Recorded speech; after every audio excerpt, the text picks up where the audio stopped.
Conflict can exist only when both parties are aware of disagreement. The expressed struggle never has to be verbal. A dirty look, a silent treatment, or avoiding the other person are ways of expressing yourself non-verbally. Both parties must know that a problem exists before a conflict arises. All conflicts look as if one party's gain would be another's loss. If one person is listening to music loud at night that keeps the neighborhood awake, turning down the music would keep the listener unhappy and the neighbors happy. But if the music is still loud, the listener is satisfied and the neighbors are upset, in which conflict arises. People often fail to see mutually satisfying answers to their problems. Conflicts also exist when people believe there isn't enough of something to go around. The most obvious example of a scarce resource is money.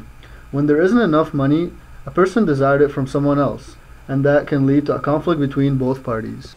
Hi. How are you doing? I'm doing well. I just had surgery on my Achilles tendon for soccer after my injury, and I was just hoping for some physio to just get it better so I can be back on the team for next month. Okay, I'll have a look at that. Okay, so anything you need from me? Well, yeah, do you have private insurance? I don't actually have. I just moved to this country. Oh, okay. Unfortunately, this is going to cost you money then.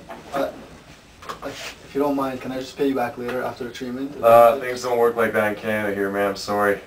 Well, what am I supposed to do? I need to be on the team for next month. I understand, but you got to have some money. If you don't have money, I can't help you. Are you serious? I wish I could accommodate to that, but I can't.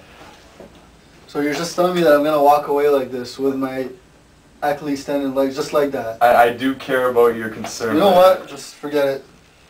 Sorry, man. Just stop. Parties in conflict are usually dependent on each other. Interdependence exists between conflicting nations, organizations, social groups, lovers, and friends. If the two parties didn't need each other to solve the problem, they go their own separate ways. Conflict usually solves problems. What? That's not true. Yeah, it is. No, it's not. Man, I'm just expressing my own opinion. Richard, this whole video you've been trying to express your own opinions. It's wrong. That's not how it works. No. You know what? I'm sick of this. All right. Just go. In fact, many conflicts go unresolved because the parties fail to understand their interdependence. No matter how much one person's position differs from another's, a full-fledged conflict won't occur until the participants act in ways that prevent one another from reaching their goals.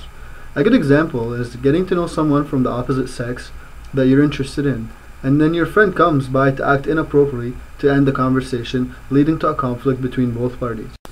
Every relationship of any depth at all has conflict.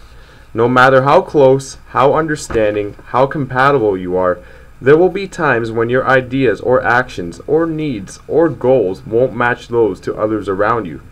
For example, you like heavy metal music, but your companion prefers rap and hip-hop music. Studies have proved that there is always conflict between friends, families, and couples, just to name a few. Just as conflict is a fact of life, so are the feelings that go along, which is hurt, frustration, and anger, etc. Even though conflict is a part of a meaningful relationship, you can always change the way you deal with it. Although it is impossible to avoid conflict, it is crucial that they are handled in an appropriate manner. Effective communication during conflict is an essential way to maintain a strong relationship. The difference between happy and unhappy marriages is not the amount of conflicts they have, it is the way they handle them. Examples of destructive methods to deal with conflict are when you are more concerned with defending than being problem-oriented, when you fail to listen carefully to one another, and when little or no empathy for another's nonverbal relationship messages are found.